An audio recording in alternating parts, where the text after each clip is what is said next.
चौसोपी वाडा, दिंडी दरवाजा, घरामध्ये खूप गाई गुरं असलेलं असं दूध दुभत, घरची माणसं, सगळं सुंदर छान वातावरण असलेलं असं घर.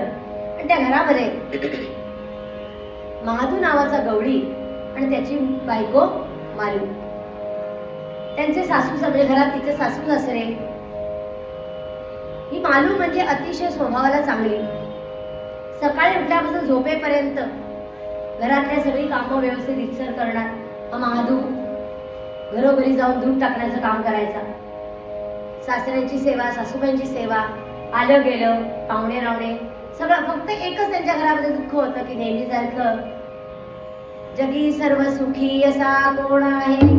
सगळं छान आहे, लग्नाला 8-10 वर्ष होऊन गेली, पण घरामध्ये काही पाळणा हलत नव्हता. एक दिवस त्या मालूच्या सौभाग्याने त्यांच्या दारावरती एक संन्यासी आला. माई भिक्षा लख निरंजन, माई भिक्षा लख निरंजन. सासूबाई अगदी डुलत डुलतच्या नथ बीत घातलेल्या, थोड्या पोक्त वयाच्या, अशा डुलत डुलत तो धान्य फराळ घेऊन आले आणि त्यांच्या झोळीमध्ये टाकले. संन्यासाने हलकेच नजर फिरवली की घर सगळी कसं आहे, सुव्यवस्थित भरलेलं घर आहे. पण सासूबाईंचा चेहरा मात्र थोडासा दुःख दिसतोय. म्हणून त्याने विचारलं, आई तुमच्या चेहऱ्यावरती हे दुःख का आहे?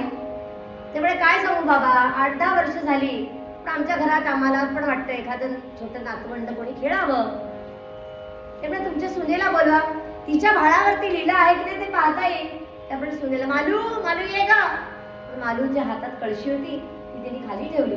सासूबाईंच्या पाया पडली, त्या संन्यासी बाबांच्या पाया पडली आणि म्हणे, काय झालं आई?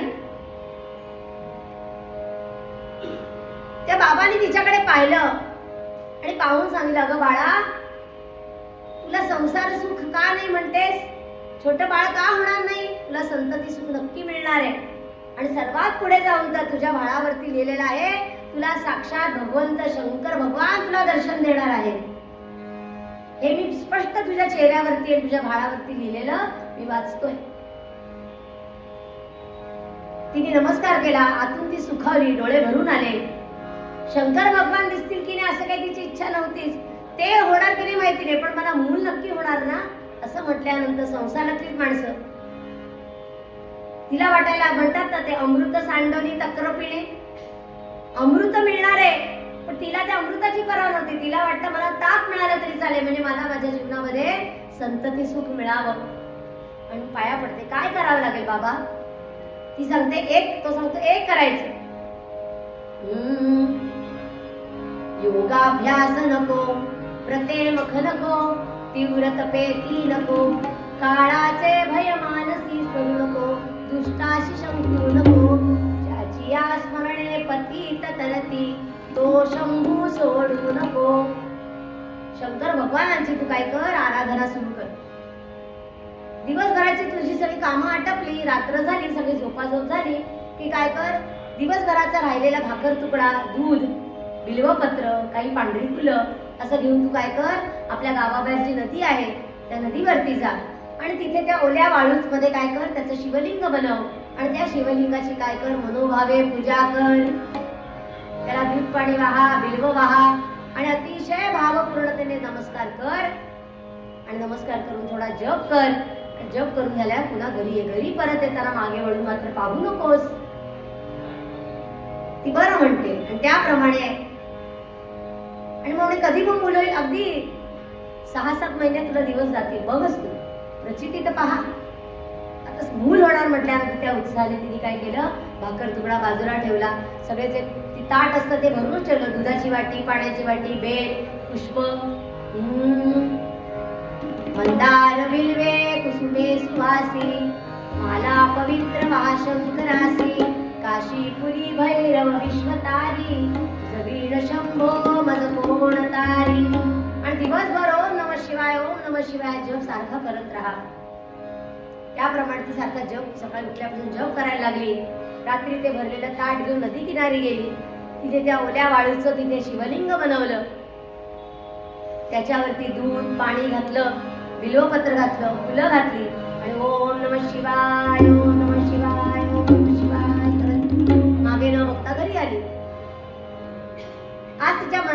वेगळाच काहीतरी आल्हाद होता. येऊन रात्री ती झोपली. दुसऱ्या दिवशी पुन्हा सकाळी त्या उत्साहाने उठायचं, दिवसभर ओम नमः शिवाय जप करायचा, पुन्हा ते ताट घ्यायचं, भाकर तुकडा, दूध, पाणी, बिल्वपत्र सगळं घेऊन जायचं, पुन्हा वाळूची पूजा, त्या शिवलिंग बनवायचं, त्याची पूजा करायची मनोभावे, नामस्मरण करत करत करत घरी यायचं. असं करता करता करता करता परिले ओळण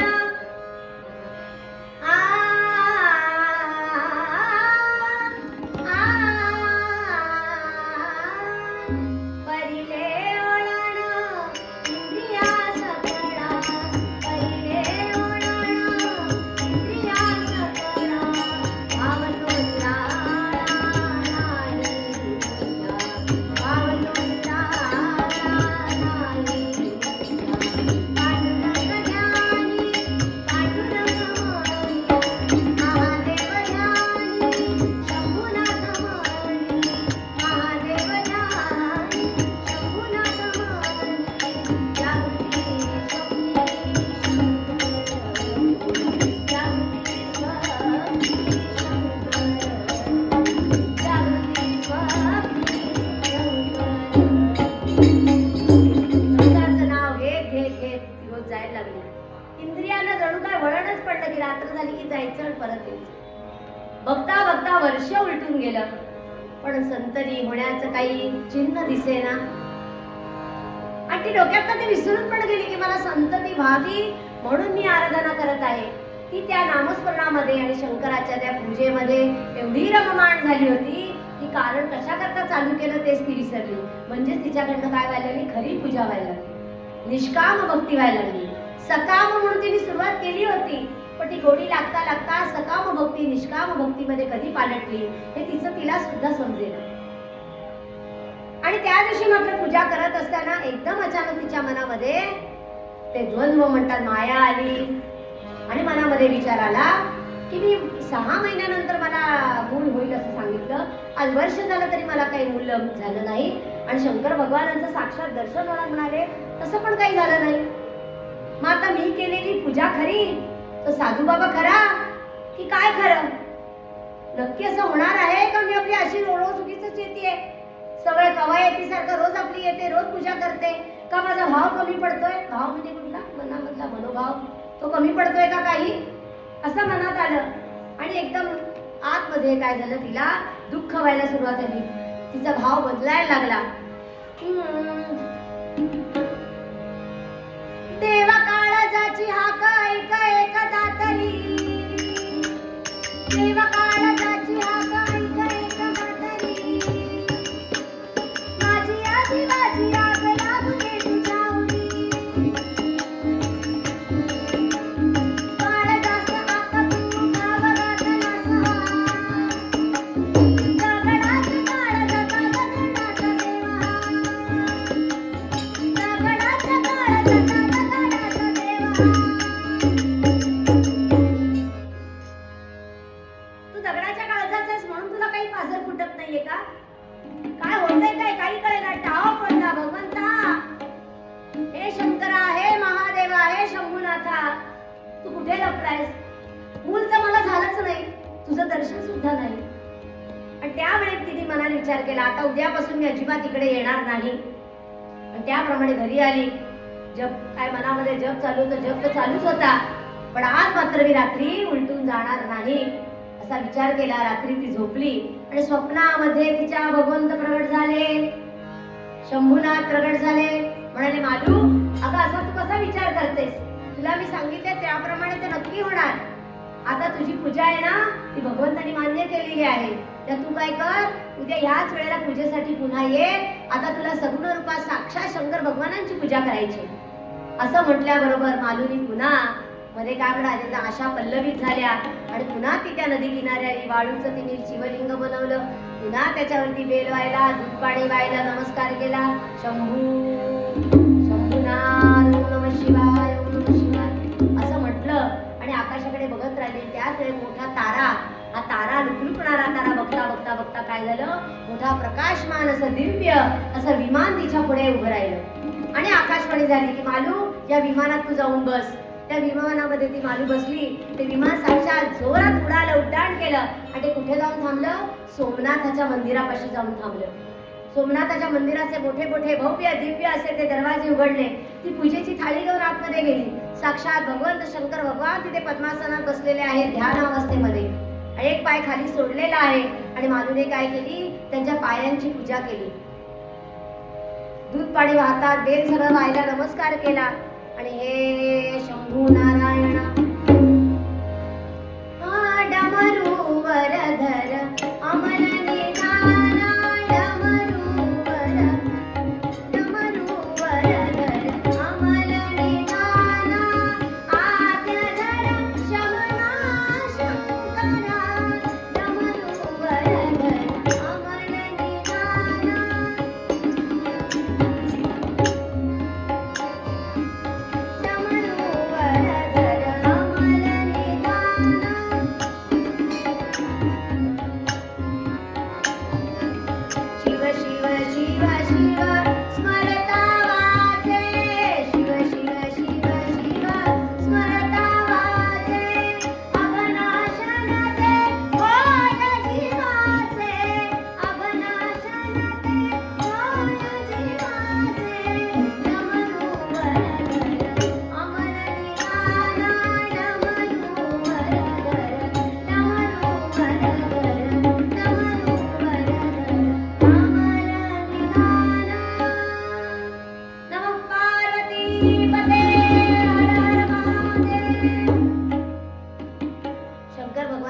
साक्षात पूजा केली म्हणजे तिला शंकर भगवान साक्षात प्रगट होऊन दिसले.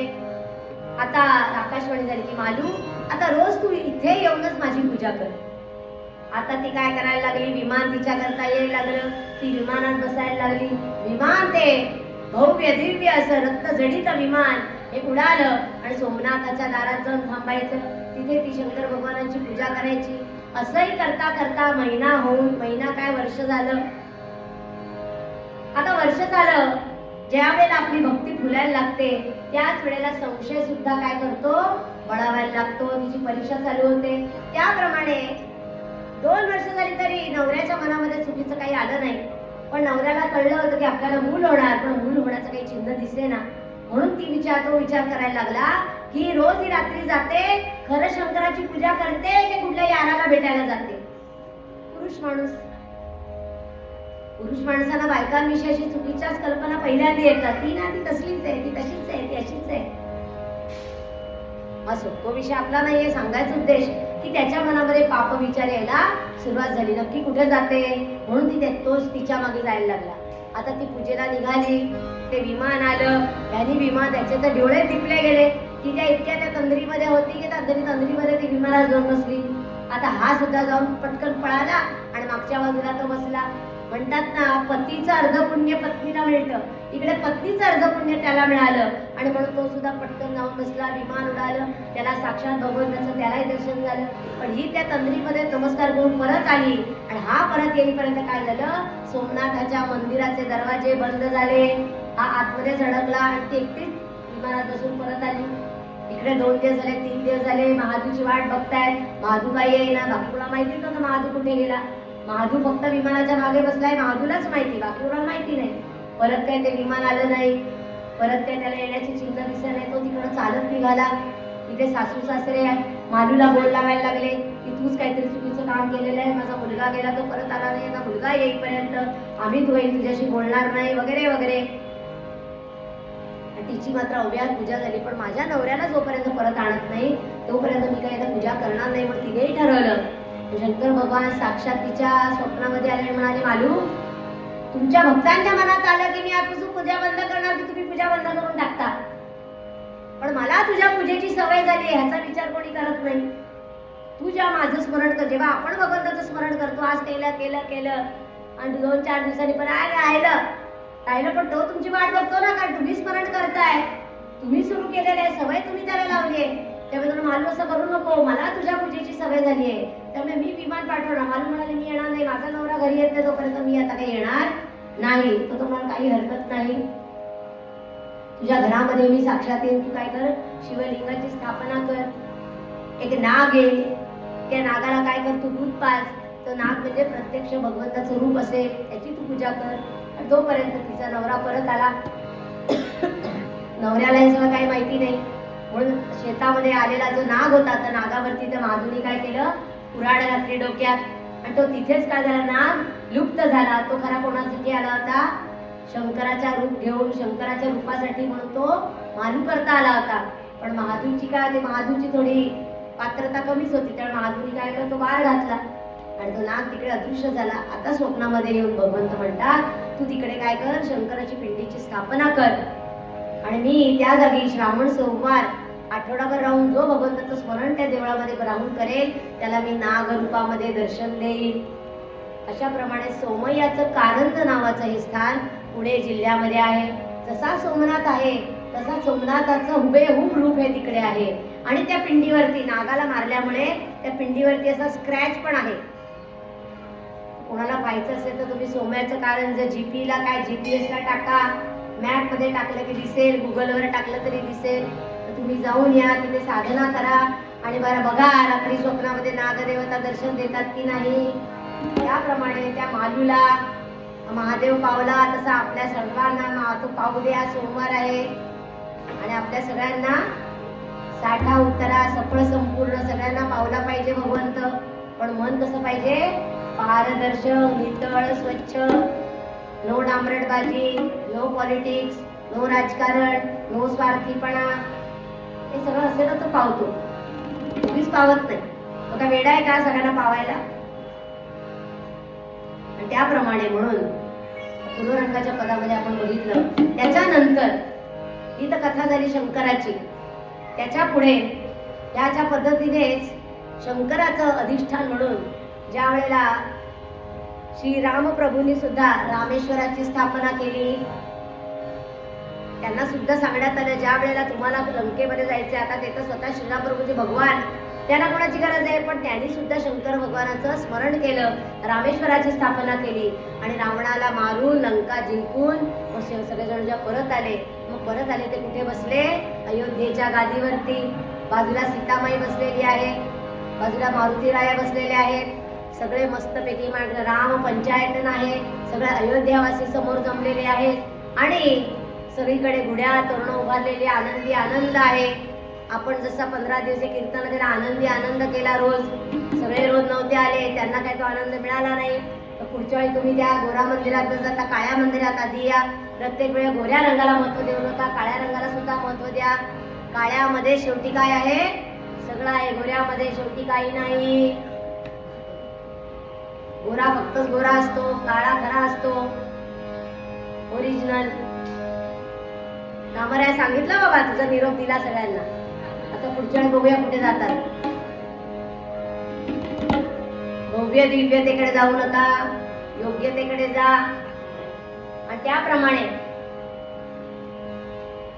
श्रीराम प्रभू सीतेसहित सिंहासनावर बसले आणि त्यांनी सगळ्यांना काय केलं, भेटी वस्तू द्यायला सुरुवात केलेली आहे.